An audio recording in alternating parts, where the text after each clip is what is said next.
MDMA എന്ന് പറഞ്ഞ സാധനം ശരിക്കും കേട്ടിട്ടുണ്ടോ? ശരിക്കും MDMA എന്താ? MDMA ആണ് അല്ലേ? MDMA എന്ന് പറഞ്ഞാൽ എന്താ ശരിക്കും?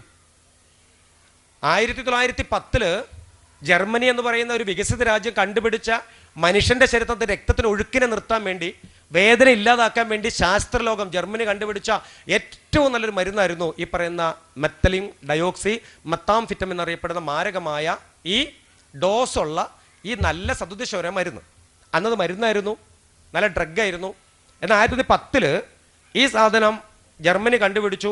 1940-50കളിൽ യൂറോപ്യൻ കൺട്രികൾ മുഴുവനും, ചെക്കോസ്ലോവാക്യ, ഹംഗറി, സ്വീഡൻ, ഡെൻമാർക്ക് പോലുള്ള രാജ്യങ്ങളെല്ലാം ഇതിനെ കെമിക്കലി സിന്തസൈസ് ചെയ്തു. നോക്കണം, വേറെ ആംബിറ്റേഷൻ കൂടെ ആഡ് ചെയ്തതിനകത്ത്. ആഡ് ചെയ്തപ്പോൾ ഈ 16 തന്മാത്രകളൊന്ന് വികസിപ്പിച്ച് 32, 30, 40 എത്തിച്ച് അതിൻ്റെ പേര് മാറ്റി, MDMA എന്ന പേര് മാറ്റി എക്ടസി, മാൻഡി, ക്ലാര, കല്ല്, ഗ്ലോബർ, വൈറ്റ് സോൾസർ, ടെൻസ്, സ്പീഡ്, വോൾവർ എന്ന് പറയുന്ന 16 പേരുകൾ ഈ സാധനം അറിയപ്പെടാൻ തുടങ്ങി. അങ്ങനെ 1910 ജർമ്മനി കണ്ടുപിടിച്ച ഈ സാധനം കറങ്ങിത്തിരിഞ്ഞ് യൂറോപ്യൻ നാട് വഴിയെല്ലാം നിന്ന് അവസാനം ഒടുവിൽ ഈ പറയുന്ന ഗോഡ്സ് ഓൺ കൺട്രി, ദൈവത്തിൻ്റെ നാടായ കേരളത്തിൽ ഇന്ന് വന്നു. 1913 കേരളത്തിൽ ഫസ്റ്റ് റിപ്പോർട്ട് തൃശ്ശൂർ, പിന്നെ അങ്ങ് ആലപ്പുഴ ജില്ല, 3-ാം സ്ഥാനം കാസർഗോഡ്, 4 കോഴിക്കോട്, 5 മലപ്പുറം. അങ്ങനെ റിപ്പോർട്ട് ചെയ്യപ്പെട്ടു. ക്വാണ്ടിറ്റി അങ്ങനെ കൂടി. 1-2 പേര് അവിടുന്ന് വരുമ്പോൾ അവർ ഉപയോഗം കണ്ടു, അവരുടെ വയലൻസ് കണ്ടു, അവരുടെ വിഡ്രോൾ സിംറ്റംസ് കണ്ടു.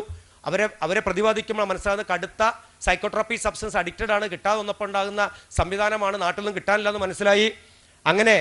അങ്ങനെയാണ് എക്സൈസ് ഡിപ്പാർട്ട്മെൻറ്റും പോലീസ് ഡിപ്പാർട്ട്മെൻറ്റും ഇവിടുത്തെ സൈക്കാട്രിക് ഡിപ്പാർട്ട്മെൻ്റ് എല്ലാം ഇത്തരത്തിലുള്ള മരുന്നുകൾ കഴിക്കുന്നു. അത് കിട്ടാതെ വരുമ്പോൾ അവർ കൈ കിട്ടിയ സാധനങ്ങളൊക്കെ കഴിക്കാൻ തുടങ്ങി. അങ്ങനെ ഒടുവിലാണ് എന്ത് വന്നത്? ഈ സാധനങ്ങൾ ഇങ്ങോട്ട് വരാൻ തുടങ്ങിയപ്പോൾ ഇപ്പം മുക്കിന് മൂലയിലെല്ലാം ഈ സാധനം കിട്ടാൻ തുടങ്ങി. ഒരു സിഗരറ്റ് നിങ്ങൾക്ക് തന്നാൽ, ശ്രദ്ധിച്ച് കേട്ടോണേ, സിഗരറ്റ് നിങ്ങൾക്ക് തന്നാൽ വേണ്ടാന്ന് പറയും. കാര്യം സിഗരറ്റിന് തീയുണ്ട്, പുകയുണ്ട്, ചാരമുണ്ട്. അത് വലിച്ചു കഴിഞ്ഞാൽ ദൂരെ നിന്ന് ഒരാൾക്ക് കാണാൻ പറ്റും, പുകയുണ്ടാവും, അടുത്ത് വന്ന സ്മെല്ലുണ്ടാവും.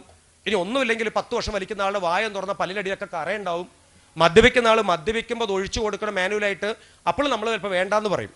ഇല്ല കുടിച്ചു കഴിഞ്ഞാൽ അങ്ങനെ ആടുമൊക്കെ ചെയ്യും, എന്താ അങ്ങനെ ചോദിക്കും ഇല്ലേ, അങ്ങനെ തിരിച്ചറിയാൻ പറ്റും. പക്ഷേ ഞാൻ 1 മണിക്കൂർ ഉള്ളതുകൊണ്ട് ആ സ്പീഡ് കൂട്ടുന്നു കേട്ടോ. 3 മണിക്കൂർ എനിക്ക് വേണം, എന്നാൽ ചിരിയും കളിയൊക്കെ പോകാൻ പറ്റുള്ളൂ. അതുകൊണ്ട് ആ സ്പീഡ് കൂട്ടണേ.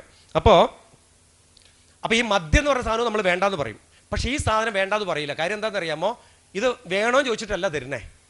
എടാ ഒന്ന് നോക്കണമെന്ന് പറഞ്ഞ് ചോദിച്ചിട്ടല്ല തരുന്നേ. കാര്യം എന്താ? നീ നല്ല ബോധമുള്ളവനാ. കാര്യം എന്താ വെച്ചാൽ നിനക്കറിയാം, PSCക്കൊക്കെ ചോദിക്കാൻ ചോദ്യം കൂടിയാണ് MDMA കുറിച്ച്. എന്ത്? What is meaning of killer drugs? എന്താണ് കില്ലർ ഡ്രഗ്സ്? എന്താ കില്ലർ ഡ്രഗ്സ് കാറ്റഗറി? കേട്ടോണം, ഒറ്റത്തവണ ഉപയോഗിച്ചാൽ രണ്ടാമത് ഉപയോഗിക്കാൻ ശരീരം നിരന്തരമായി ആവശ്യപ്പെടുന്ന സൈക്കോട്രോപ്പി സബ്സ്റ്റൻസിന്റെ കാറ്റഗറിക്ക് പറയുന്ന പേരാണ് കില്ലർ ഡ്രഗ്സ് കാറ്റഗറി. അപ്പോൾ how many types of the killer categories? Killer categories എത്ര ടൈപ്സ് കാറ്റഗറീസ് ഉണ്ടാവും അതിനകത്തെന്ന് അറിയാമോ? 18-ൽ പരം സൈക്കോട്രോപ്പി സബ്സ്റ്റൻസ് ഈ കാറ്റഗറിയിലുണ്ട്. Pethidine, heroin, brown sugar, hashish oil, നിറ്റോക്സ്, അങ്ങനെ MDMA അടങ്ങുന്ന 18-ൽ പരം കടുത്ത സൈക്കോട്രോപ്പി സബ്സ്റ്റൻസ് ആണ് കില്ലർ ഡ്രഗ്സ് കാറ്റഗറി വരുന്നത്. ഒരു തവണ പോലും അത് പരീക്ഷ നടത്താൻ പാടില്ല എന്ന് പറയണേ. ഒരു തവണ പോലും ആദ്യ ഡോസ് എടുത്ത് ഒരു തവണ പോലും പരീക്ഷ.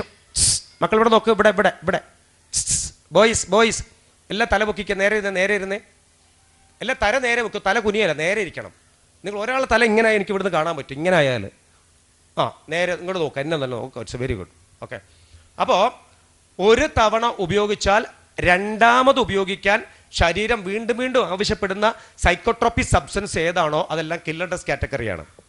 ഇനി പാർട്ടി ഡ്രഗ് എന്ന പേരിൽ ഇത് അറിയപ്പെടുന്നുണ്ട്. എന്താണ് പാർട്ടി ഡ്രഗ്?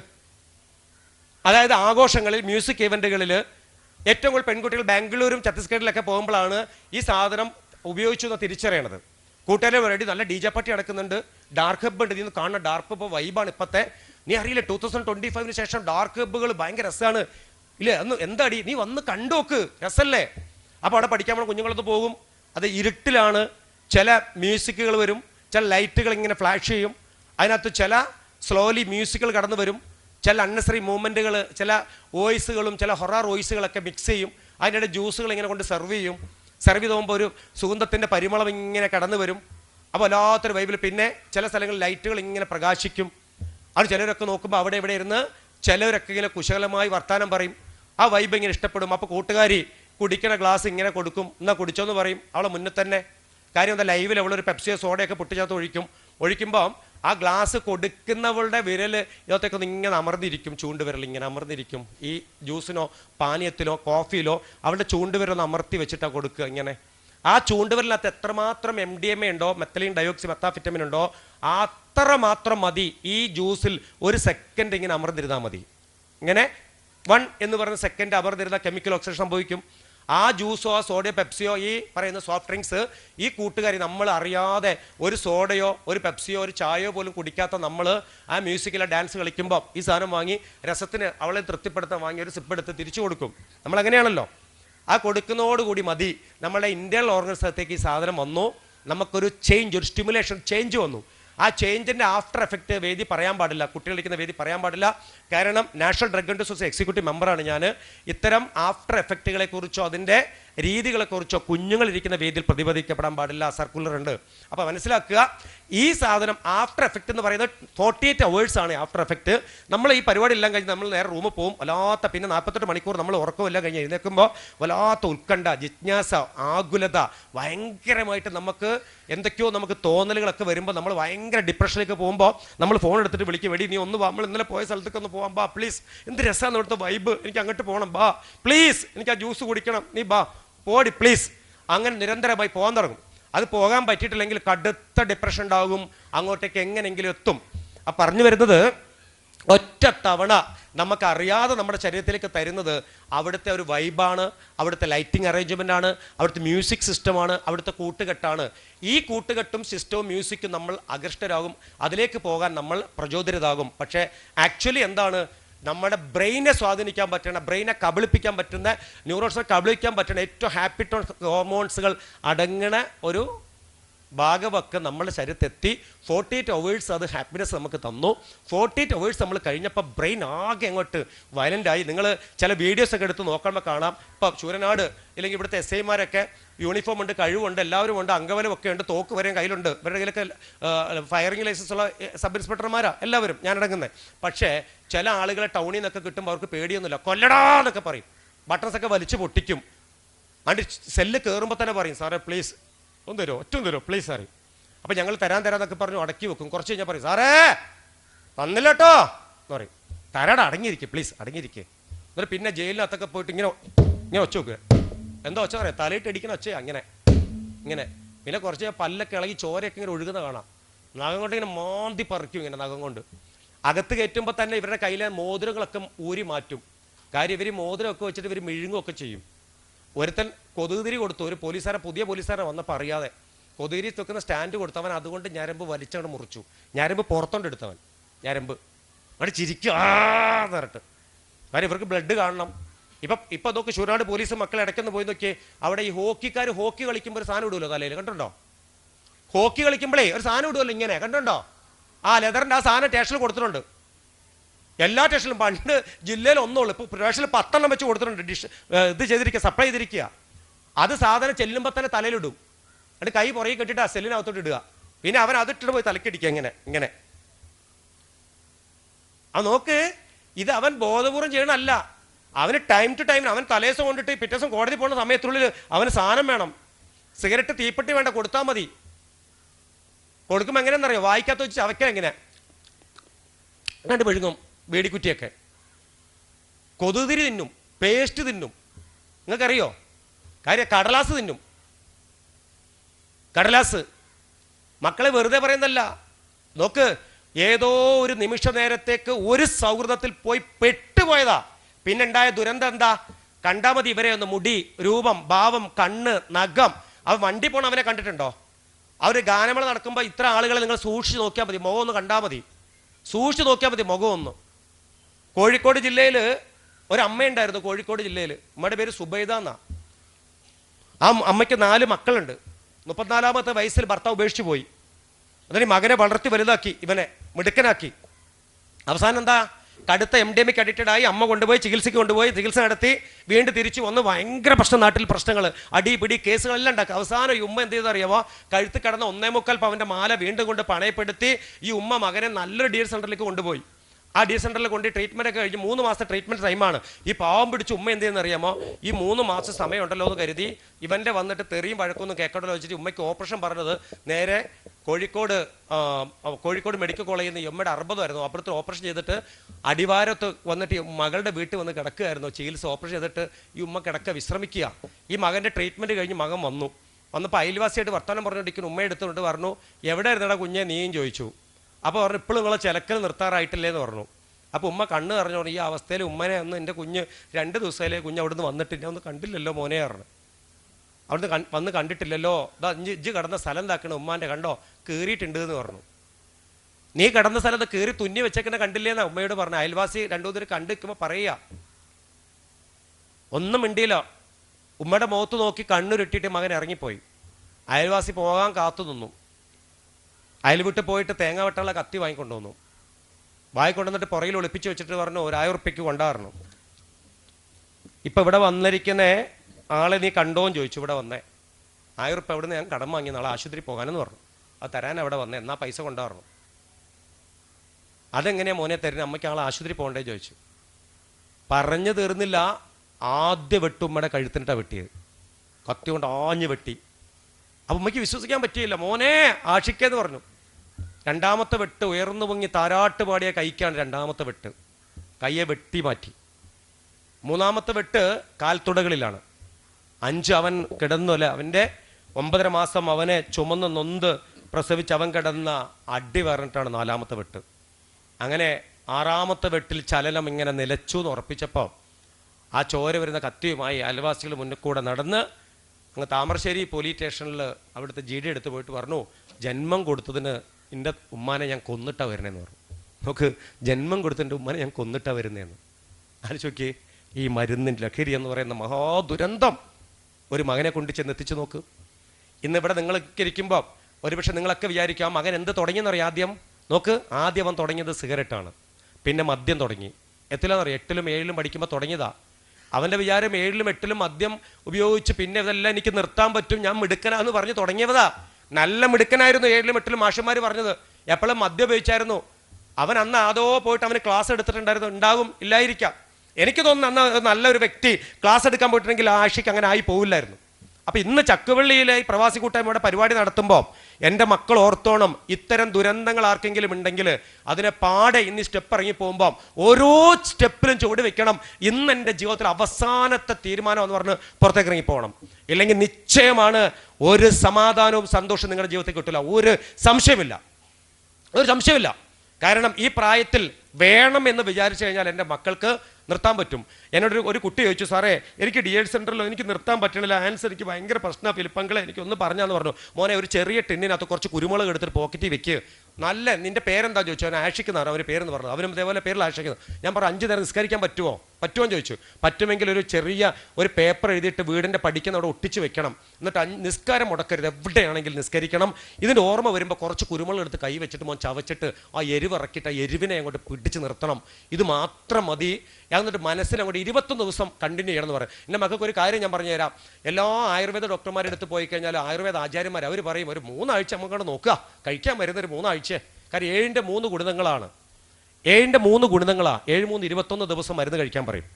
21 ദിവസം ഈ മരുന്ന് കഴിക്കുമ്പോൾ നമ്മുടെ ശരീരത്തിന് ചില മാറ്റങ്ങൾ വരും, ചില തഴക്ക ദോഷങ്ങൾ മാറും, ബ്രെയിൻ ചില കാര്യങ്ങൾ മറക്കും. നിങ്ങളുടെ വീട്ടിലൊക്കെ അമ്മയൊക്കെ പറയും, നിനക്ക് എന്ത് പറഞ്ഞാൽ നീ കേൾക്കത്തില്ല, ചീപ്പിനകത്ത് മുടിയെടുത്ത് മാറ്റടി എന്ന് പറയുന്നത് നിനക്ക് എന്താടി നിനക്ക് ബോധമില്ലാത്ത, നിനക്ക് എന്താടിയാ ഷൂവിനകത്ത് ആ ഇതോടെ ചെരുപ്പെടുത്ത് മാറ്റി വെച്ചാൽ തൂത്തുവാരിയാൽ ആ ബെഡ്ഷീറ്റ് വിരിച്ചിട്ടാൽ വലിയ കുട്ടിയായില്ലേ നീ, കല്യാണം കഴിക്കാറായില്ലേ, ഇങ്ങനെയൊക്കെ പറയും. നമ്മളിങ്ങനെ ഉമ്മ പറഞ്ഞു കൊടുക്കും, നമ്മൾ ചെയ്യൂല. ഉമ്മ ഒരു ദിവസം പറഞ്ഞു നിങ്ങൾക്കൊരു കയ്യടി തന്നു, ഗുഡ് എന്ന് പറഞ്ഞു. അവിടെ നിന്ന് ഒരു കലണ്ടറിൽ മാർക്ക് ചെയ്തു. 2ാമത്തെ ദിവസം പറഞ്ഞു ഗുഡ് എന്ന് പറഞ്ഞു, കയ്യടി തന്നു, കലണ്ടർ മാർക്ക് ചെയ്തു. 21 ഡേയ്സ് കണ്ടിന്യൂസ് ആയിട്ട് ഈ ഒരു പ്രോസസ്സിങ് ഒരു ഉമ്മയ്ക്ക് ഒരു മകനിൽ ഇങ്ങനെ കൊടുക്കാൻ പറ്റിയെങ്കിൽ, കുറച്ച് അഭിനന്ദനങ്ങൾ കൊടുക്കാൻ പറ്റിയിട്ടുണ്ടെങ്കിൽ, ഒരു കൂട്ടുകാർ നിർത്തിയിട്ടുണ്ടെങ്കിൽ മറ്റൊരു കൂട്ടുകാരാടാ മിടുക്കനായി, നീ സൂപ്പറായിടാ, ഇപ്പം നിനക്ക് 2ാമത്തെ ദിവസം നീ ഇത് ഉപയോഗിച്ചിട്ടില്ലല്ലോ, ഞാനുണ്ടോ എന്നെപ്പോലെ അവിടാതെ പറഞ്ഞ് സപ്പോർട്ട് ചെയ്ത് കഴിഞ്ഞാൽ 2ാമത്തെ ദിവസം 3ാമത്തെ ദിവസം 21 ഡേയ്സ് അതിൻ്റെ പീക്ക് ടൈമിൻ്റെ ആ മെമ്മറി ഇതങ്ങനെ ഡിലേറ്റ് ചെയ്ത് 22ാമത്തെ ദിവസം വന്നിട്ട് നല്ല ബോൾഡാവും. പിന്നെ ഇത് ഉപയോഗിക്കുന്നവരെ തിരുത്താൻ നോക്കും, അവരിടയിൽ പെരുമാറാൻ നോക്കും, അവൻ കുറച്ച് സമൂഹത്തിലേക്ക് ഇറങ്ങാനൊക്കെ നോക്കും, സ്വീകാര്യതയൊക്കെ കിട്ടും, വീട്ടിൽ നിന്ന് ഉമ്മയ്ക്കും ഉപ്പയ്ക്കൊക്കെ ഭയങ്കര സന്തോഷം കിട്ടും. കാരണം എന്താ, എൻ്റെ മോൻ ഇപ്പോൾ സിഗരറ്റൊന്നും വലിക്കണം, അവൻ്റെ ഷർട്ട് അളക്കാൻ എടുക്കുമ്പോൾ ആൻസിൻ്റെ പൊടിയൊന്നുമില്ല, സിഗരറ്റിൻ്റെ കുറ്റിയൊന്നുമില്ല, എൻ്റെ കുഞ്ഞ് സമാധാനം ഇപ്പോൾ ഉണ്ടാകാൻ തുടങ്ങി, അവൻ്റെ ചുണ്ടിനൊക്കെ നല്ല കളറൊക്കെ വരാൻ തുടങ്ങി, നല്ല ഭക്ഷണം കഴിക്കുന്നുണ്ട്, ഉറങ്ങാൻ പറ്റുന്നുണ്ട്, അവനിപ്പോൾ കൂടെ പറച്ചിലൊക്കെ നിർത്തി. എന്നെ എപ്പോഴും സാറേ എൻ്റെ മോൻ വഴക്ക് പറയാം, എന്നെ എടീന്നാണ് വിളിക്കുന്നത്, തള്ളേന്നാണ് വിളിക്കുന്നത്, എന്നെ പറയാം എൻ്റെ മോൻ തള്ളേന്നാണ് വിളിക്കുന്നത് സാർ, അങ്ങനെ വളർത്തി എൻ്റെ കുഞ്ഞ്. പല അമ്മമാരും പറയാം. ഇങ്ങനെ പറയുന്ന കുഞ്ഞുങ്ങളുടെ മുഴുവനും ബാക്ക്ഗ്രൗണ്ട് പരിശോധിച്ചാൽ അറിയാം, ഒന്നല്ലെങ്കിൽ ഹാൻസ്, കൂള്, സിഗരറ്റ്, കഞ്ചാവ്, MDMA, ഈ 5 എണ്ണം ആ കുട്ടികൾ ഡെഫിനറ്റ്ലി ഉപയോഗിക്കുന്നുണ്ട്. ഉറപ്പാ, ഞാനൊരു മൈൻഡ് ടൂണറാണ്, എനിക്കറിയാം ഉപയോഗിക്കുന്നുണ്ട്. അപ്പോൾ അതുകൊണ്ട് ഇന്ന് ഇവിടെ നിന്ന് ഇറങ്ങി പോകുമ്പോൾ എൻ്റെ മക്കൾ ആരെങ്കിലുമൊക്കെ എന്നെ മാഷ് എടുത്തുനിന്ന് ഇവിടുന്ന് ഫോൺ നമ്പർ വാങ്ങിയിട്ട് എന്നെ വിളിച്ചു കഴിഞ്ഞാൽ എൻ്റെ മക്കളോട് കൂടുതൽ സമയം സംസാരിക്കാൻ എനിക്ക് സാധിക്കും എന്ന് പറയാം. ഇനി ഞാനൊരു കാര്യം പറഞ്ഞു തരാം. നിങ്ങൾ ചോദിക്കുക എന്താ മൈൻഡ് ടൂണർ, ഞാനത് വെച്ച് സമയത്തിൻ്റെ കുറവുകളുണ്ട് കേട്ടോ, 12:15 അതുകൊണ്ട് എങ്ങനെ സ്പീഡ് കൂട്ടുന്നത്. അപ്പം മൈൻഡ് ടൂണർ എന്താ പലരും ചോദിക്കും. ഇപ്പം ഞാൻ സാധാരണ ക്ലാസ്സിൽ പോകുമ്പോൾ ഇങ്ങനത്തെ ഒരു ഒഫീഷ്യൽ ചടങ്ങൊന്നും ഉണ്ടാവില്ല. നേരിട്ട് ക്ലാസ്സിലേക്ക് പോകും, ക്ലാസ്സിൽ പോയിട്ട് ഏറ്റവും കൂടുതൽ അടുത്ത് നിൽക്കും, കോൾലെസ് മൈക്ക് ഉപയോഗിക്കും, നിങ്ങളുമായിട്ട് സംസാരിച്ചിട്ട് നേരെ എൻ്റർ ചെയ്യാം. ഇപ്പോൾ ഉദാഹരണം എൻ്റെ കയ്യിൽ സാധനമുണ്ട്, മാങ്ങ ഇരിക്കുന്നുണ്ട് എൻ്റെ കയ്യിൽ. എന്താ ഉള്ളത്? മാങ്ങ. ഈ മാങ്ങ ഞങ്ങൾ ഇടിച്ച് പൊട്ടിക്കുക, ഇങ്ങനെ ഇടിച്ച് പൊട്ടിച്ചു. അപ്പം മാങ്ങയ്ക്കകത്തുനിന്ന് നീരൊക്കെ ഇങ്ങനെ ഒഴുകുന്നുണ്ട്, നല്ല മണം വരുന്നുണ്ട്, നല്ല പുളിയുടെ മണവും നല്ല ചെനച്ച മണം വരുന്നുണ്ട്. എൻ്റെ മാങ്ങ ഞാൻ നിങ്ങളെ മുന്നിൽ നിന്ന് ഇങ്ങനെ പൊളിച്ചു. എന്നിട്ട് നല്ല ചുമന്ന മാങ്ങയാണ്, കുറച്ച് ഉപ്പുപൊടിയും കുറച്ച് മുളക് പൊടി ഇട്ടതിന് മുകളിൽ ഇങ്ങനെ. എന്നിട്ട് ആ പൊളിച്ച് വെച്ച കഷ്ണം വെച്ചാൽ തിരുമ്മി ഇങ്ങനെ. എന്നിട്ട് നിങ്ങളിങ്ങനെ കാണിച്ചോ ഞെക്കിയപ്പോൾ നീരിങ്ങനെ വരുന്നുണ്ട്. ആ നീര് കയ്യിൽ വന്നപ്പോൾ ഞാൻ ഇങ്ങനെ എന്നിട്ട് ആ മാങ്ങ ഇങ്ങനെ കടിച്ചിട്ട്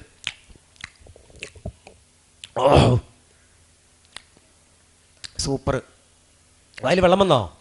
ഇതേ ഓരോന്ന് ഇറക്കുന്നുണ്ടോ അല്ലേ? ഇങ്ങനെ ഇറക്കണം ഇങ്ങനെ അല്ലേ? എവിടുന്ന വെള്ളം വന്നത്? എവിടുന്ന വെള്ളം വന്നേ? വായിക്കകത്തുനിന്ന്.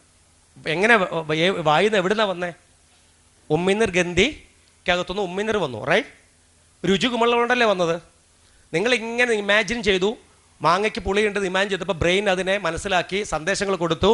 അങ്ങനെ സമൃദ്ധമായിട്ട് രുചികുമളകളെ അങ്ങനെ വികസിപ്പിച്ചു. ആ രുചികുമളയ്ക്കകത്തുകൂടെ ഉമ്മിനീർ ഇങ്ങനെ പ്രൊഡ്യൂസ് ചെയ്ത് വായിക്കകത്തേക്ക് വന്ന് ഉമ്മിനീരായി ദഹനപ്രക്രിയക്കുള്ള ഒരു പ്രോസസ്സിങ് അല്ലേ സ്റ്റാർട്ടപ്പ് ചെയ്തു. അപ്പോൾ സമൃദ്ധമായിട്ട് ഉമ്മിനീർ ഗന്ധികളുള്ളത് വായുടെ 3 ഇഞ്ച് നീളത്തിലാണ്. എത്രയാ? 3 ഇഞ്ച് നീളത്തിലാണ്. ബോയ്സ് എത്ര നീളത്തിലാ? 3 ഇഞ്ച് നീളത്തിൽ. നമ്മൾ ഗുളിയൊക്കെ കഴിക്കുമ്പോൾ എവിടെ വെച്ചിട്ടാണ് കഴിക്കണേ? ഈ നാവിൻ്റെ തുമ്പത്താണോ? നാവിൻ്റെ തുമ്പത്ത് നമ്മൾ എന്താ കഴിക്കുക? അമ്മയൊക്കെ പുളിയിഞ്ചി അച്ചാറ് ഒക്കെ ഇടുമ്പോൾ നമ്മൾ എവിടെ വെച്ചിട്ടാണ് കഴിക്കുക? തേനൊക്കെ കഴിക്കണം എവിടെ വെച്ചിട്ടാ? എവിടെ മോളെ കഴിക്കണ തേൻ? പറഞ്ഞോ, SPC കുഞ്ഞല്ലേ, ബോൾഡായിട്ട്. തേൻ കഴിക്കണം എവിടെ വെച്ചിട്ടാ? തേന് നാവിൻ്റെ എവിടെയാന്ന് പറയൂ? അണ്ണാക്കിലാണോ? എവിടെ? തുമ്പത്ത്, റൈറ്റ്. ഓക്കെ. അപ്പോൾ നമ്മൾ തേനൊക്കെ നമ്മൾ നാവിൻ്റെ തുമ്പത്തല്ലേ കഴിക്കുക അല്ലേ? ആണോ? പറ. അതെ. അപ്പം നമ്മൾ ഈ ഗുളിക കഴിക്കുമ്പോൾ എവിടെ വെക്കും? അണ്ണാക്കിൽ, മാക്സിമം ഉള്ളി വെക്കും, റൈറ്റ്? അതെന്തിനാ അവിടെ വെക്കുന്നത്? എന്തിനാ? രുചി അറിയാതിരിക്കാൻ, ശരിയല്ലേ? അപ്പോൾ നോക്ക്, ഇവിടെ നമ്മൾ ഈ ഭാഗത്ത് വെക്കുന്നത് നമ്മൾ ഈ പറയണ തേന് അല്ലെങ്കിൽ പുളി അച്ചാറ്, പുളിയിഞ്ചി അച്ചാറുകൾ ഏറ്റവും രുചി അറിയാൻ വേണ്ടി നമ്മൾ നാവിൻ്റെ തുമ്പത്ത് കഴിക്കും ഇങ്ങനെ. അപ്പോൾ നോക്കണം, സമൃദ്ധമായിട്ട് ഉമ്മിനീർ ഗന്ധികളുള്ള സ്ഥലത്താണ് നമ്മളിങ്ങനെ ഒരു പാക്കറ്റ് ഇങ്ങനെ പൊട്ടിച്ച് കയ്യിൽ വെച്ചിട്ട് ഇങ്ങനെ തിരുമ്മി അങ്ങോട്ടും ഇങ്ങോട്ടും നോക്കിയിട്ട് നമ്മൾ ഇങ്ങനെ ആക്കിയിട്ട് ഇങ്ങനെ ആക്കി നോക്കും. എന്താ അതിൻ്റെ പേര്? ആൻസ്. പിന്നെ സഞ്ചി ഉണ്ടോ, ചെറിയ തലകണ പോലത്തെ സഞ്ചി, അതിൻ്റെ പേരെന്താ? കൂള്. അതും കുത്തിക്കറ്റി വെക്കും ഇങ്ങനെ. ഇനി കേട്ടോണം, ഫിലിപ്പമ്പാട് പറയുന്നതല്ല, 2021 നാഷണൽ ഡ്രഗ് ആൻഡ് സൊസൈറ്റി ഔദ്യോഗിക സൈറ്റ് ഒന്ന് ഓപ്പൺ ആക്കുക മൊബൈലിൽ. അതിനകത്ത് national equipment physical health laboratory from Hyderabad. Result ഇതിനകത്ത് WWയുടെ ലേറ്റസ്റ്റ് ഇതാണ്. 2022 ഫെബ്രുവരി 7 അവരുടെ പുതിയ സെൻസസ് പ്രകാരം പാൻ മസാലകളായ ആൻസിലും കൂളിലും 240 പരം ക്യാൻസർ വരാൻ സാധ്യതയുള്ള കെമിക്കലുകളാൽ സമ്പന്നമാണ്. അതിൽ നമ്പർ 1 നോക്ക്, നമ്പർ 1 പോളിപെർപ്പിലിൻ പാരാനട്രിഫിനോള്, അതുപോലെ citric acid plus glass powder, കുപ്പിച്ചിലിൻ്റെ പൊടി ചേർക്കുന്നുണ്ട്. 7.5 കുപ്പിച്ചിൽ പൊടി പൊടിച്ച് ചേർക്കുന്നുണ്ട്. എന്തിനാണെന്നറിയാമോ? ഇന്ത്യയിനകത്ത് ചെറിയ സുഷിരങ്ങളിലൂടെ കുത്തി കയറുമ്പോൾ ഇതിനകത്ത് അടങ്ങിയിരിക്കുന്ന ലഹരി പദാർത്ഥം തലച്ചോറിലേക്ക് ചെല്ലണം, പെട്ടെന്ന് സ്റ്റിമുലേഷൻ ഉണ്ടാവണം, വില തുച്ഛം ഗുണമെച്ചം. അതുകൊണ്ട് തന്നെ ഈ സാധനം ഉപയോഗിക്കുന്നവർക്ക് ആർക്കും ഇതിൽ നിന്ന് രക്ഷപ്പെടാൻ ബുദ്ധിമുട്ടാണ്, ഒഴിവാക്കാൻ ബുദ്ധിമുട്ടാണ്. ഇപ്പോഴത്തെ ഹാൻഡ്സ് ഉപയോഗിക്കുന്നവർക്ക് ഒരു ഗിഫ്റ്റ് ഉണ്ട്. എന്താ ഗിഫ്റ്റ് എന്നറിയാമോ? ബോയ്സ് എല്ലാവരും നേരെ ഇരിക്കും. തല പൊക്കിയിരിക്കണം, നിർബന്ധ. തല താക്കാൻ പറ്റില്ല. ആ, അവിടെ ഒരു വരയിട്ട ഷർട്ട് തല താത്തിരിക്കണം. Okay okay. അപ്പോൾ നോക്ക്, ആൻസ് എന്ന് പറയുന്ന സാധനം ഒരു ഗിഫ്റ്റ് ഉണ്ട്. എന്താ ഉപയോഗിക്കുന്നവർക്ക് ഇപ്പോൾ ഒരു കോംപ്ലിമെൻ്ററി ആയിട്ട് സംഭവം കൊടുക്കുന്നത് എന്താണെന്നറിയാമോ? ആ പാക്കറ്റിൻ്റെ അപ്പുറത്തും ഇപ്പുറത്തും നോക്കിയാൽ മതി, ഈ രണ്ട് ഭാഗവും കൊണ്ട് പഴുത്ത് ഓട്ടമായിട്ടുണ്ട് ഇവിടെ. ക്യാൻസർ. എന്ത് ക്യാൻസറാണെന്നറിയാം? നമ്മളെ അച്ഛനും അമ്മയ്ക്കൊക്കെ ക്യാൻസർ ഉണ്ടാവും. ക്യാൻസറിന് കീമോ ഉണ്ട്, അതേപോലെ മെഡിറ്റേഷൻ ഉണ്ട്, അതേപോലെ തന്നെ റേഡിയേഷൻ ഉണ്ട്, സുഖം പ്രാപിക്കും. പക്ഷേ ആൻസ്, ചൈനീസ് സിഗരറ്റ്, അതുപോലെ തന്നെ കൂള്, ഇത് ഉപയോഗിച്ചിട്ട് വരുന്ന ക്യാൻസറിൻ്റെ പേരാണ് sub mucous oral fibrosis syndrome.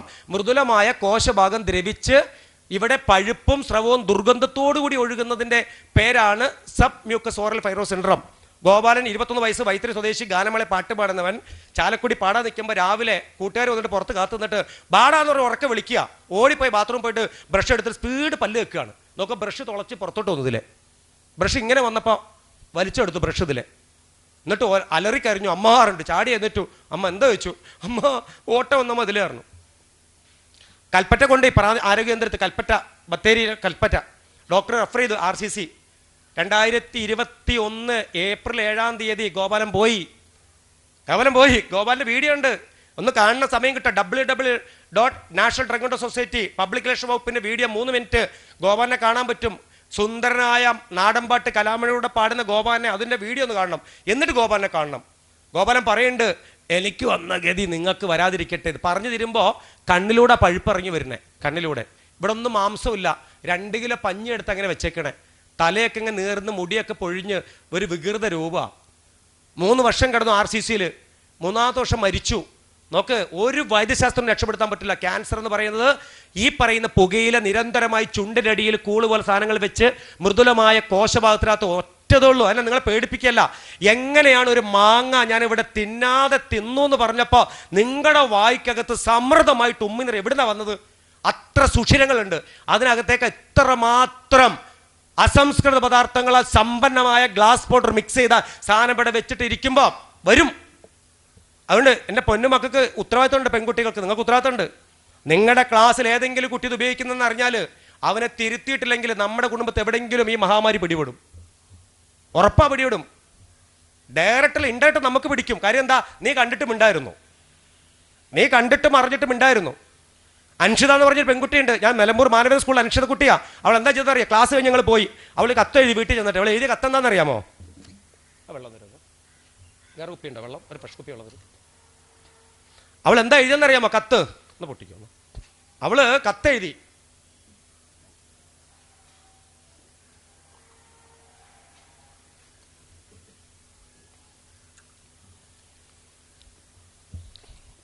നോക്ക് മക്കളെ, അൻഷിത ചെയ്ത കത്ത് ഇങ്ങനെയാണ്. പ്രിയപ്പെട്ട ഇക്ക, എൻ്റെ പേര് Anshitha C, Manavedan higher secondary school 10 C ക്ലാസ്സിലാണ് ഞാൻ പഠിക്കണേ. എൻ്റെ സ്കൂളിൽ വന്നിട്ട് ഇന്ന് ഫിലിപ്പ് സാറും മഹേഷ് സാറും വന്ന് ലഹരിക്കെതിരെ ക്ലാസ് എടുത്തപ്പോഴാണ് മനസ്സിലായത് നിങ്ങളുടെ കടയിൽ വിൽക്കുന്നത് മുഴുവനും ക്യാൻസർ പൊതികളാണ്, ഹാൻഡ്സ് അല്ല.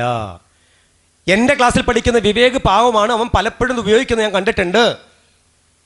എൻ്റെ കത്ത് എപ്പോഴാണോ നിങ്ങൾ വായിച്ചു തരുന്നത് അപ്പോൾ നിങ്ങളുടെ കടയിലെ സകല ക്യാൻസർ പൊതികളും എടുത്ത് ഉപേക്ഷിക്കുമെന്ന് ഞാൻ വിശ്വസിക്കട്ടെ. പലപ്പോഴും സ്കൂളിൽ നിന്ന് ഇറങ്ങി വരുമ്പോൾ നിങ്ങളുടെ കടയിൽ 3 പെൺകുട്ടികൾ ഇരിക്കുന്നത് കണ്ടിട്ടുണ്ട്. അത് നിങ്ങളെ മക്കളെന്ന് എനിക്ക് തിരിച്ചറിയാൻ സാധിച്ചു. അതിനിടെ എഴുതിയിരിക്കുകയാണ്, വീണ്ടും എഴുതിയിരിക്കുക, കുഞ്ഞ് പ്രിയപ്പെട്ട ഇക്ക, എന്നെ ഒരു മകളായി കരുതുമെന്ന് ഞാൻ വിശ്വസിക്കട്ടെ. എൻ്റെ കത്ത് എപ്പോഴാണോ നിങ്ങൾ വായിച്ചു തരുന്നത് അപ്പോൾ ഈ സതുദ്ദേശം നിങ്ങൾ നടക്കുമെന്ന് വിശ്വസിച്ചുകൊണ്ട് കത്ത് നിർത്തുന്നു. Anshitha C, Manavedan higher secondary school, Nilambur. കത്ത് മടക്കി ഇവള് ഉറങ്ങിയില്ല കേട്ടോ. രാവിലെ വീണ്ടും എഴുതിച്ചിട്ട് വീണ്ടും ആലോചിച്ചു. എന്നിട്ട് വീണ്ടും കത്തിൻ്റെ അടിയിൽ വീണ്ടും എഴുതി, പ്രിയപ്പെട്ട ഇക്ക, നിങ്ങൾക്ക് 3 പെൺകുട്ടികളിലെ ഭാവിയിൽ അവരെ വിവാഹം ചെയ്ത് കൊടുക്കുമ്പോൾ അവരെ കെട്ടിക്കൊണ്ടുപോകുന്ന പുരുഷന്മാർ കടുത്ത ലഹരി പദാർത്ഥങ്ങൾക്ക് അടിമപ്പെട്ടവരാണെന്ന് തിരിച്ചറിയുമ്പോൾ ഉപ്പ എന്ന സ്ഥാനത്ത് നിന്നുകൊണ്ട് അന്ന് ചിന്തിക്കുമ്പോൾ നിങ്ങൾക്ക് സങ്കടം വരുമോ ഇല്ലയോ? കത്ത് മടക്കി വെച്ച് ബ്രേക്ക്ഫാസ്റ്റും കഴിച്ചില്ല. സ്കൂളിൻ്റെ അടുത്ത് പോയി. ഈ സ്കൂളിൻ്റെ അടുത്ത് കച്ചവടം ചെയ്യുന്ന മനുഷ്യനെ ഇങ്ങനെ നീട്ടിയിട്ട് പറഞ്ഞു, എന്നാന്ന് പറഞ്ഞു. എന്താ ചോദിച്ചു? വായിക്കാൻ പറഞ്ഞു. തിരിച്ചു വരുമ്പോൾ കട അടഞ്ഞ് കിടക്കുക. 2-ാമത്തെ ദിവസം കട തുറന്നിട്ടില്ല, 3 തുറന്നിട്ടില്ല. 4-ാമത്തെ ദിവസം ഈ മനുഷ്യൻ ഈ കത്തുമായിട്ട് ടീച്ചറുടെ അടുത്തെത്തി. ടീച്ചറുണ്ട് പറഞ്ഞു, സാറേ ടീച്ചറെ, എനിക്ക് ഈ കുട്ടിയെ വിളിക്കണം, ആ ഫിലിപ്പ് സാറിനെ വിളിക്കണം, നിർബന്ധമായിട്ട് വിളിക്കണം എന്ന് പറഞ്ഞു. അങ്ങനെ ഓഡിറ്റോറിയത്തിനകത്ത് ഈ കുട്ടിയുണ്ട്, അവിടുത്തെ HM ഉണ്ട്, ഞാനും ഉണ്ട്, എല്ലാവരും ഉണ്ട്. ഈ മനുഷ്യൻ വലിയൊരു മനുഷ്യൻ തലയും തത്തി നിൽക്കുക. റിയാദിൽ 19 വർഷം റിയാദ് ജോലി ചെയ്തിട്ട് 14 കടമുറിയുണ്ട്, 2-3 വാടക വീടുണ്ട്. ഇയാൾ പറഞ്ഞെന്താ പറയുക, പലചരക്കടയുണ്ട്. സാറേ 5 പ്രാവശ്യം നിലമ്പൂർ പോലീസ് എന്നെ പിടിച്ചിട്ടുണ്ട് ഹാൻസ് വിറ്റേന്. 5 പ്രാവശ്യം കേസ് എടുത്തിട്ടുണ്ട് സാറേ. പക്ഷേ എൻ്റെ കടയിൽ പലചരക്കടയുണ്ട് സാറേ. ഈ ഹിന്ദിക്കാർ ഭായിമാർ താമസിക്കുന്നുണ്ട് എൻ്റെ അവിടെ. ഓർക്ക് ഈ സാധനം കൊടുക്കുമ്പോൾ പലചരക്ക് സാധനം വാങ്ങണമെങ്കിൽ അനസ് കൊടുക്കണം. അനസ് കൊടുത്തില്ല പലചരക്ക് കച്ചവടം നിന്ന് പോകും. അങ്ങനെ ഞാനിത് കൊണ്ട് കൂടെ കൊടുത്തു. അല്ലാതെ ഞാൻ ആണെങ്കിൽ ഞാൻ കൊടുത്തില്ല, കുട്ടിയെ കൊടുക്കൂല. അങ്ങനെ അറിയാതെ കുട്ടികൾ വാങ്ങിയിട്ടുണ്ടാവും സാറേ. എനിക്ക് പലചരക്കും വേണ്ട, ഒന്നും വേണ്ട. നിർത്തി സാറേ, എൻ്റെ കണ്ണു തുറപ്പിച്ച് മോളെന്ന്.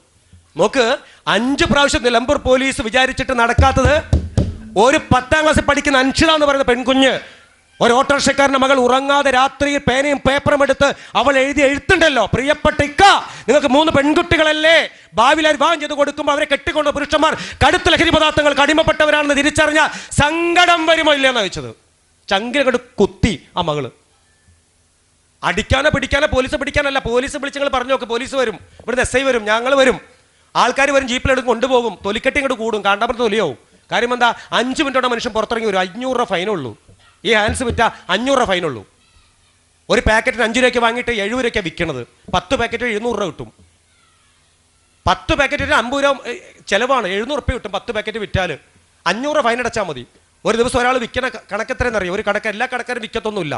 ചില നാട്ടിൽ ചില കുരുത്തം കൊട്ടന്മാരുണ്ട്, വിശ്വാസിയുടെ പേര് നയിച്ചുകൊണ്ട് നയിക്കുന്ന ചില കുരുത്തം കൊട്ട അവന്മാർ വിൽക്കും.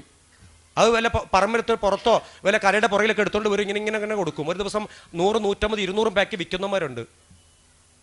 അപ്പം അതുകൊണ്ട് പോലീസോട് പറഞ്ഞിട്ട് കാര്യമില്ല. പിന്നെ സൈക്കോട്രോപിക് സബ്സ്റ്റൻസ് ഈ പറഞ്ഞ MDMA ഒക്കെ വിൽക്കുന്നുണ്ടെങ്കിൽ പോലീസോട് പറയണം. ഇത്ര സാധനം ഉണ്ടെങ്കിൽ ചിലപ്പോൾ നമ്മൾ ഇടപെട്ട ചിലയിടത്തൊക്കെ പോയിട്ട് ഞാൻ ഇങ്ങനെ ഈ പെരുവഴി സ്കൂളിൽ പഠിക്കുന്ന കുട്ടിയാണ്, നിങ്ങളെ കടയിൽ വിൽക്കണ കണ്ടപ്പോൾ വലിയ സങ്കടമായി. ഞാൻ അപമാനിക്കാൻ വന്നൊന്നുമല്ല, എന്നാലും ഇടയ്ക്കൊക്കെ അത് നിർത്തിക്കൂടെ? ചോദിക്കാമല്ലോ, നമുക്ക് ചോദിച്ചുകൂടെ? ചോദിക്കാം, നമുക്ക് പറ്റാറില്ലല്ലോ പലപ്പോഴും, അല്ലേ? അപ്പം അതുകൊണ്ട് ഇന്ന് ഈ സ്കൂളിൽ ഇരിക്കുന്ന മക്കളോടൊക്കെ എനിക്ക് പറയാനുള്ളത്, കുഞ്ഞുങ്ങളോട് പറയാനുള്ളത്, ഇന്ന് നിങ്ങളെല്ലാം നല്ല മക്കളാണ്. കാര്യം ഈ സമയത്തൊക്കെ കുഞ്ഞുങ്ങൾ ഈ 9 മണിക്ക് 10 മണിക്ക് ഇവിടെ കയറി എന്നിട്ട് ഈ സമയം വരെയും കുഞ്ഞുങ്ങൾ ഇങ്ങനെ ഇരിക്കൂല, ചൊറിഞ്ഞും മാന്തി ഒച്ച വെച്ചിട്ടൊക്കെ ഇരിക്കും. പക്ഷേ ഇന്നത്തെ ഈ മക്കളെ ഞാൻ മറക്കൂല. സത്യമായിട്ട് ഞാൻ ഇവിടെ ഇറങ്ങി പോകുമ്പോൾ ഞാൻ ഉറപ്പായിട്ടും എൻ്റെ മക്കൾക്ക് വേണ്ടിയിട്ട് ഞാൻ സംസാരിക്കും. ഒരു സ്ഥലത്തോട്ട് ഞാൻ ഫോൺ ചെയ്ത് പറയും. കാരണം ഇന്ന് ഞാൻ പോയ പെരുവഴി ഗവൺമെൻറ് ഹയർ സെക്കൻഡറി സ്കൂളിൽ എൻ്റെ മക്കൾ എൻ്റെ ശബ്ദം കേട്ടിട്ടുണ്ട്. ആ കുഞ്ഞുങ്ങൾക്ക് പലർക്കും വേദനിക്കുന്ന കുഞ്ഞുങ്ങളുണ്ട്. എനിക്ക് ഞാൻ മൈൻഡ് കൊണ്ട് കഴിഞ്ഞ് എനിക്കറിയാം അത് പല കുഞ്ഞുങ്ങൾ വേദനിക്കുന്ന കുഞ്ഞുങ്ങളുണ്ട്. പക്ഷേ ഇത്തരത്തിലുള്ള ചില സാധനങ്ങളൊക്കെ ഉപയോഗിച്ച് അല്ലെങ്കിൽ 2-3 പ്രാവശ്യം ഉപയോഗിച്ച കുഞ്ഞുങ്ങളുണ്ട്, അല്ല ഉപയോഗിച്ച് കൊണ്ടിരിക്കുന്ന കുറേ കുട്ടികളൊന്നുമില്ല, ചിലപ്പോൾ ഉണ്ടാവാം. അവരൊക്കെ മനസ്സിൽ വേദന അനുഭവിക്കുന്നുണ്ട്. എനിക്കിത് രക്ഷപ്പെടണം, ഞാൻ പെട്ടുപോയല്ലോ, എനിക്കിതില്ലാതെ പറ്റുന്നില്ലല്ലോ, എൻ്റെ അമ്മ എപ്പോഴും എന്നെ വഴക്ക് പറയുന്നുണ്ട്, അല്ലെങ്കിൽ എൻ്റെ കൂട്ടുകാർ വേണ്ടാന്ന് പറഞ്ഞിട്ടുണ്ട്, പലപ്പോഴും ഞാനത് പെട്ടുപോയി എന്ന് പറയുന്നവരുണ്ട്. അപ്പോൾ അതുകൊണ്ട് ഓർക്കണം, ഏതെങ്കിലും ഒരു കൂട്ടുകാരൻ ഉപയോഗിക്കുന്നുണ്ടെങ്കിൽ അവനെ തിരുത്താൻ കൂടെ നിന്നിട്ടില്ലെങ്കിൽ അതിൻ്റെ ശാപം നമുക്ക് കിട്ടും, ഒരു സംശയമില്ല. ആ ദുരന്തം ഒരുപക്ഷെ ഈ പറയുന്ന വായിക്കകത്ത് വല്ല മുറിവോ ക്യാൻസറോ ഒക്കെ ഇത് കണ്ടിട്ട് മിണ്ടാതിരിക്കുന്നതിന് കിട്ടും, ഒരു സംശയമില്ല. പിന്നെ ഇത് വലിയ ക്രെഡിറ്റ് ഒന്നും അല്ല കേട്ടോ. സ്കൂളിൻ്റെ പുറകിൽ നിന്നോ കവലകളിൽ നിന്നോ ബസ് സ്റ്റാൻഡ് പുറകിൽ നിന്നോ വൈകുന്നേരം വിട്ട് ഓടിപ്പോയിട്ട് ഒരു സിഗരറ്റ് വാങ്ങി മറ്റവനെ കൊടുത്ത് 8ലും 9ലും പഠിക്കണേ ഒരു മൊട്ടപ്രായം എന്നതിന് പറയും, പ്രായത്തിൽ വലിക്കുന്ന ക്രെഡിബിലിറ്റി ഒന്നും അല്ല. ഓർക്കണം, ഇതെല്ലാം ഒരുപക്ഷെ ഇവിടെയുള്ള കുഞ്ഞുങ്ങൾക്കല്ല സംസാരിക്കണേ, കാര്യം ഇവിടെയുള്ള കുഞ്ഞുങ്ങൾ ഉപയോഗിക്കുന്നൊന്നല്ല. അതുകൊണ്ട് അത് എപ്പോഴും എൻ്റെ മക്കൾ മനസ്സിലൊന്ന് സൂക്ഷിച്ചാൽ നന്നാവും. പിന്നെ ഒരു കാര്യം കൂടെ പറയാം, നമ്മുടെ നാട് പഴയതുപോലത്തെ നാടല്ല, ടോട്ടലി മാറിപ്പോയിട്ടുണ്ട്. ഇപ്പം എവിടെ നോക്കിയാലും ഇത്തരത്തിൽ ലഹരി പദാർത്ഥങ്ങൾ കിട്ടുന്ന സ്ഥലമാണ്. അതുകൊണ്ട് ശ്രദ്ധിക്കുക, നമ്മൾ പുറത്തേക്ക് ഇറങ്ങി പോകുമ്പം ഊടുവഴികളിൽ മുക്കിന് മൂലയിലെല്ലാം ഇത്തരം സാധനങ്ങൾ വിൽക്കുന്നവരുണ്ട്. ഇനി ഒരു കാര്യം കൂടെ പറയാം, ശ്രദ്ധിച്ച് കേട്ടോണേ. നിങ്ങൾക്കൊക്കെ നല്ല വിവരമുണ്ട്. ഇപ്പം 2 ഹൈഡ്രജനും ഒരു ഓക്സിജനും കൂടി ചേർന്നാൽ അത് ജലമുണ്ടാവും, വെള്ളം, H2O അല്ലേ? എല്ലാവർക്കും അറിയാം. 2 ഹൈഡ്രജൻ പ്ലസ് ഒരു ഓക്സിജൻ = വാട്ടർ, വെള്ളം. ഇതൊരു അറിവാണ്. പക്ഷേ ഇതേ അറിവ് ഈ നമ്മുടെ ഈ പ്രവാസി കൂട്ടായ്മ ഇതേ അറിവ് ഇവിടെ കുപ്പിലാക്കി കൊണ്ടുവച്ചിട്ടുണ്ട്. അത് അറിവല്ല, അത് തിരിച്ചറിവാണ്. ഇവിടെ ദാഹിക്കും, അപ്പോൾ ദാഹിക്കുന്ന ഈ പറയുന്ന ഡേയ്സിലിരിക്കുന്നവർക്ക് കുടിക്കണം എന്നുള്ള തിരിച്ചറിവാണ്. അപ്പോൾ അറിവ് നിങ്ങൾക്കുണ്ട്. തൃശ്ശൂരിൽ സാഹിത്യത്തിൻ്റെ നാട് തൃശ്ശൂരിനകത്ത് 16 മെഡിക്കൽ വിദ്യാർത്ഥികൾ അറസ്റ്റ് ചെയ്തു. 2023 ജനുവരി 4-ാം തീയതി അറസ്റ്റ് ചെയ്തു. 16 പേരെ അറസ്റ്റ് ചെയ്തു. എന്തിനാണെന്നറിയാമോ? പത്തനംതിട്ട സ്വദേശിയായ ഒരു മെഡിക്കൽ വിദ്യാർത്ഥി ചാലക്കുടിക്കാരൻ്റെ കയ്യിൽ നിന്ന് ഉത്തരാഖണ്ഡ് സ്വദേശിയും ലക്ഷദ്വീപുകാരനും കൂടെ പോയിട്ട് സാധനം വാങ്ങി കയ്യിൽ വെച്ചു, MDMA. 200 ഗ്രാം കൊടുത്തവരെ തപ്പി പോലീസ് വരുമ്പോൾ അതിനകത്ത് 15 ഗ്രാം എവിടെയും ചോദിച്ചപ്പം ഇന്നാൾ കൊണ്ടുപോയെന്ന് പറഞ്ഞു. അങ്ങനെ റൂട്ട് മാപ്പ് ലൊക്കേഷൻ പ്രകാരം പോലീസ് വന്നത് അവിടെ പുത്തരിക്കണ്ടം പാറക്കാവിനടുത്ത് ലോഡ്ജിലാണ് വന്നത്. അകത്ത് കയറി പോലീസ് പരിശോധിച്ച് മേത്തൊന്നും കിട്ടിയില്ല. ബെഡ് റെഡി ഒക്കെ നോക്കി കിട്ടിയ ചോദിച്ചു, ആരും സമ്മതിക്കില്ല. അവസാനം ബെഡിൻ്റെ തലകണ്ട കൊള്ളിക്കുന്ന സാധനം കിട്ടി, 11 ഗ്രാം MDMA കിട്ടി. അത് ചോദിച്ചു ആരാ ഉത്തരവാദിയും ചോദിച്ചു. 16 പേരും ചങ്കുകളാണ്, കയ്യും കെട്ടി ഇങ്ങനെ ഒന്നു. ഐ ഡോ നോ എനിക്കറിയില്ല. 16 മെഡിക്കൽ വിദ്യാർത്ഥികളാണ്, MBS ബിരുദം നേടി.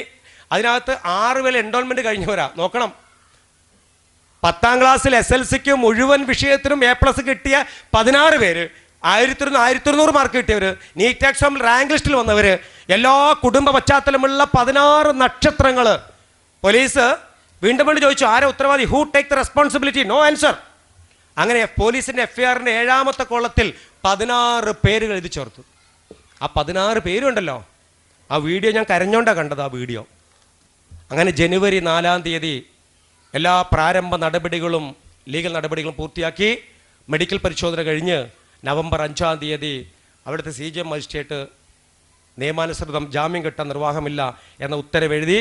അങ്ങനെ പാലക്കാട് ജില്ലയിലെ മലമ്പുഴയിലേക്ക് അവരെ പറഞ്ഞയച്ചു. 1.5 വർഷം പടുത്തിറങ്ങി, 1.5 വർഷം അവരെ ജയിലിനകത്ത് കിടന്നു. ഈ 16 പറയുമ്പോൾ തന്നെ എനിക്ക് സങ്കടവും ഇതൊക്കെ വരുന്നുണ്ട്. പ്രിയപ്പെട്ട മക്കളെ, 16 പേർക്കും ഇനി ഒരു പെട്രോൾ പമ്പ് പോലും ജോലി എടുക്കാൻ പറ്റൂല. 16 പേർക്കും, ആ 16 പേർക്ക് വിദേശത്ത് കാണുന്ന ആഗ്രഹം പോകാൻ പറ്റൂല. ആ 16 പേർക്ക് ഈ ശൂരനാട് ഉള്ളവനാണെങ്കിൽ അവിടെ പോയിട്ട് ഒരു അപേക്ഷ കൊടുക്കുക. പ്രിയപ്പെട്ട സാർ, എനിക്ക് ഹിന്ദുസ്ഥാൻ പെട്രോൾ പമ്പിൽ ജോലി ചെയ്യാൻ താല്പര്യമുണ്ട്. എനിക്ക് അവിടെ പൈസയുടെ ഇടപാടുകളൊക്കെ നടക്കുന്നത് കൊണ്ട് എൻ്റെ പേരിൽ യാതൊരു വിധത്തിലുള്ള ക്രൈം കേസുകളില്ല എന്ന് താല്പര്യപ്പെട്ടുകൊണ്ട് എനിക്ക് എൻ്റെ എൻക്വയറി നടത്തി എനിക്കൊരു PCC പൊളിറ്റിക്കൽ ക്ലിയർ സർട്ടിഫിക്കറ്റ് അനുവദിച്ച് തരുവാൻ അപേക്ഷ എന്ന് പറഞ്ഞ് എഴുതി കൊടുക്കുക. അപ്പോൾ അപേക്ഷ SI വാങ്ങി CI ഒപ്പിട്ടിട്ട് ഒരു പോലീസുകാരൻ എൻഡോസ് ചെയ്ത് കൊടുക്കും. അദ്ദേഹം വായിക്കും. അപ്പോൾ പെരുവഴി സ്കൂളിൽ പഠിച്ചവനാണ്, 10ാം ക്ലാസ്സുകാരനാണ്, ഇന്നയാളാണ്, അച്ഛൻ്റെ പേര് ഇന്ന സ്ഥലത്ത് പോസ്റ്റ് ഓഫീസ്. അങ്ങനെ പോലീസുകാർ അന്വേഷിച്ച് കമ്പ്യൂട്ടറിലേക്ക് ഇത് എൻ്റർ ചെയ്യും. ഇങ്ങനെ അടിക്കും, കമ്പ്യൂട്ടറിൽ പേരടിക്കും. ഉപ്പാൻ്റെ പേര് അടിക്കുമ്പോൾ തന്നെ കമ്പ്യൂട്ടറിൻ്റെ റൈറ്റ് സൈഡിൽ അങ്ങനെ NDPS കേസ്, നർക്കോട്ടിക്സ് 27B പ്രകാരം കേസുണ്ട് ഇയാളുടെ പേരിൽ. അങ്ങനെ ഓട്ടോമാറ്റിക്കായിട്ടൊരു CI അല്ല PCC തരുന്നത്, അത് കമ്പ്യൂട്ടർ ജനറേറ്റ് ചെയ്ത് തരുന്നത്, സ്വന്തമായിട്ട് ഡൗൺലോഡ് തരുന്നത്. കമ്പ്യൂട്ടർ തരില്ല, നിർവാഹമില്ല. ഇനി എൻ്റെ മകനാണെങ്കിൽ പോലും എൻ്റെ മകൻ ഇത്ര കേസിൽപ്പെട്ടാൽ എനിക്ക് കൊടുക്കാൻ പറ്റില്ല. അപ്പം മനസ്സിലാക്കേണ്ടത്, ഈ 16 MBBS വിദ്യാർത്ഥികൾക്ക് ഇപ്പോഴത്തെ പുതിയ തൊഴിൽ നിയമമുണ്ട്. 5-ൽ കൂടുതൽ പേര് ജോലി ചെയ്ത സ്ഥലത്ത് PCC വേണം. ഒരു ഗൾഫിൽ പോകുമ്പോൾ അവർക്ക് പറ്റൂല. ഒരു ഫ്ലിപ്കാർട്ടിൽ ആമസോണിൽ ജോലി ചെയ്യാൻ പറ്റില്ല. അതിനെന്താ വേണ്ടത്? 10ാം ക്ലാസ് പാസ്സായാൽ മാത്രം മതി. അവിടെ എന്താ വേണ്ടത്? ഒരു ഡ്രൈവിംഗ് ലൈസൻസ് ഉണ്ടെങ്കിൽ ഫ്ലിപ്കാർട്ടിൽ ഇപ്പോൾ ജോലി ചെയ്താൽ 27,000 മാസം കിട്ടും ഡ്രൈവിംഗ് വീട്ടിൽ സാധനം കൊടുക്കാൻ. പക്ഷേ കേസുണ്ടോന്ന് കമ്പനി ചോദിക്കും, PCC വേണം നിർബന്ധം. PCC കിട്ടൂല സ്റ്റേഷനിൽ. അതുകൊണ്ട് എൻ്റെ അപേക്ഷയാണ് എൻ്റെ മക്കളോട്, ലഹരി പദാർത്ഥങ്ങൾ ഉപയോഗിക്കുന്നതിനല്ല, ഉപയോഗിക്കുന്നവരുടെ പരിസരത്ത് നിന്ന് ഓടി രക്ഷപ്പെടണം. പരിസരത്ത് നിന്ന് ഓടി രക്ഷപ്പെടണം. ആ സൗഹൃദം നമുക്ക് വേണ്ട. ആ സൗഹൃദം വേണ്ട വേണ്ട വേണ്ട. കാരണം നിങ്ങൾ ഓർത്തോളൂ, ഈ ലഹരി ഉപയോഗിക്കുന്ന ഒരു മനുഷ്യനും, അതിലെ പെൺകുട്ടിയുടെ ഒരു കാര്യം പറയാം, ഏതെങ്കിലും ലഹരി ഉപയോഗിക്കുന്നവൻ നിങ്ങളെ നോക്കി ചിരിച്ചാൽ അവനെ ചാണകം എടുത്തെറിയണം, മുഖത്ത് ചാണകം എടുത്തെറിഞ്ഞോണം കേട്ടോ. നിങ്ങൾ അറിയണം, നിങ്ങളെ ക്ലാസ്സിൽ എവിടെയെങ്കിലും ഉള്ളവരറിയും, ചിരിക്കാമെന്ന് എറിഞ്ഞോടിക്കണം. അങ്ങനെ ഞാൻ പറയാം. ജീവിതത്തിനകത്ത് ലഹരി എന്ന് പറഞ്ഞ സാധനം ഉപയോഗിക്കുന്ന ഒരുത്തൻ കോടികളും സമ്പാദ്യമുണ്ട്, എല്ലാം ഉണ്ട്. നിങ്ങളെ ജീവിതത്തിലേക്ക് വന്നാൽ നിങ്ങളെ ജന്മ അധോഗതിയാണ്, ഒരു സംശയമില്ല, അധോഗതിയാണ്. പോയി എന്ന് കൂട്ടിയാൽ മതി.